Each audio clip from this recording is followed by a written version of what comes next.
Il y a 80 ans, une nuit de terreur, des groupes de nazis brûlèrent des synagogues, détruisirent des magasins juifs, attaquèrent, tuèrent et déportèrent les juifs en Allemagne. Cette nuit de la honte, dite nuit de cristal ou pogrom de novembre, est l'une des pages sombres de l'histoire allemande. Pour Ruth, alors âgée de 10 ans, c'est le jour où son enfance prit fin dans la banlieue de Berlin.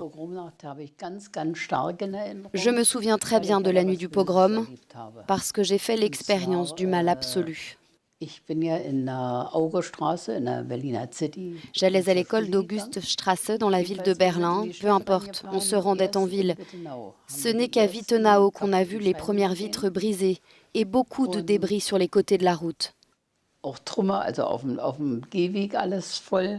Et j'ai dit, regarde papa, ils ont dû être cambriolés.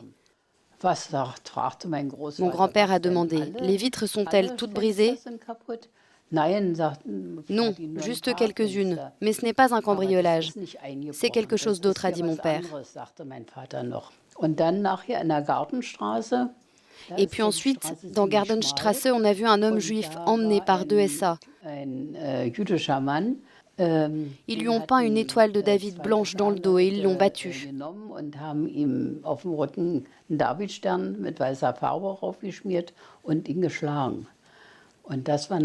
Bien sûr, en tant qu'enfant, j'avais peur.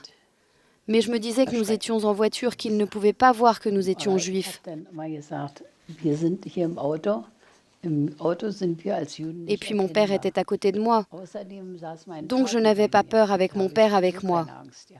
Il ne pouvait rien m'arriver. Son ancienne école se trouve juste derrière la nouvelle synagogue. Ce matin de novembre 1938, tout semblait normal et calme dans la rue. Le père et le grand-père de Ruth la laissèrent donc sur le pas de la porte. Et ensuite, que s'est-il passé une fois dans l'école? Nous avons tous été emmenés dans l'auditorium. Et puis on nous a expliqué que beaucoup de choses avaient été cassées et détruites et qu'ils ne craignaient pas les attaques physiques. On nous l'a dit très clairement. Et puis le directeur nous a expliqué. Il a mis en garde les enfants. Dans l'intervalle, des groupes nazis ont bloqué l'entrée de l'école avec un tas de vieux trucs ici, devant la porte d'entrée. Nous ne pouvions plus sortir et toute la façade a été souillée. Au final, les enfants ont réussi à s'enfuir par les greniers de l'établissement. Ruth dit que ce jour-là, elle est devenue adulte.